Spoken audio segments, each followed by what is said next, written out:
So this is a video from about 4 or 5 years ago. It was shot by my friend Bill. He and I have dived in a number of sites around the world over the years. This was part of a trip when I lived in Manila. Bill came out. We flew to Coron Bay and later on to Boracay, the famous resort island and beach in the Philippines. I'm not a giant fan of Boracay, but here in Coron it was great. It's a small village, but you have a little expat population, kind of a nice mix of people and some good little restaurants. It's a beautiful setting. There's a lot of spots to dive. Maybe I'll get into that later, but right now, the main reason we went to Coron is that there are 12 wrecked Japanese warships in the bay, and some of them are half submerged and beached. Some of them are greater depths. You have some smaller ships, maybe 50, 60 feet long, and then quite a few larger ones. So a little history about this site.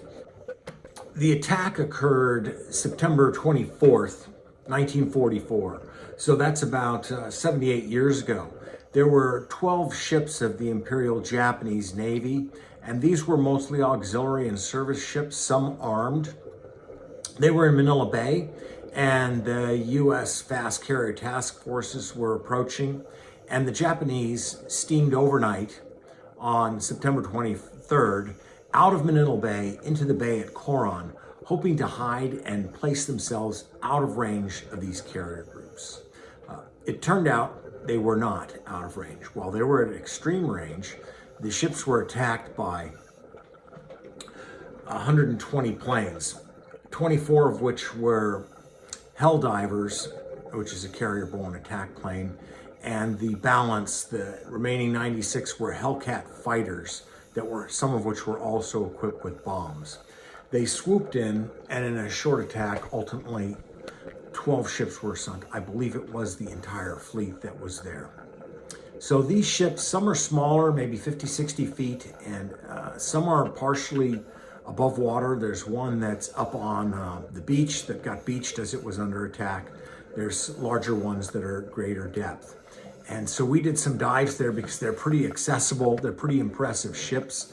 The largest is about 320 meters, which, let's see, for those of us that are using foot and mile, so forth, it's 560 feet long. So some pretty big, impressive wrecks that you can penetrate, some of them pretty easily. We didn't do a lot of that because neither of us was a certified wreck diver, but we did poke our head in a few spots.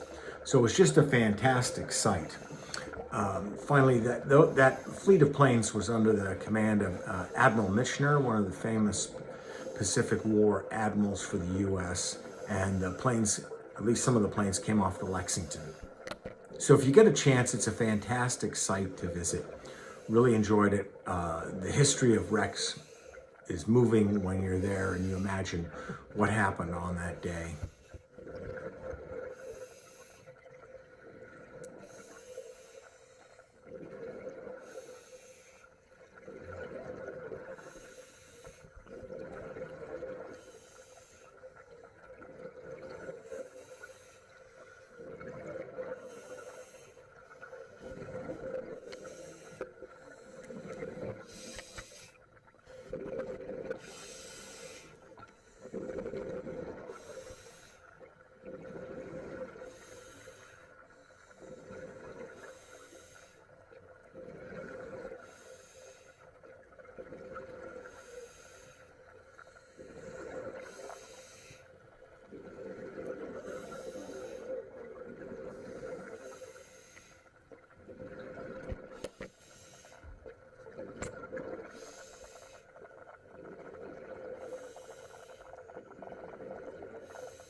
So that's a little bit of information about this dive. I hope you enjoy the video.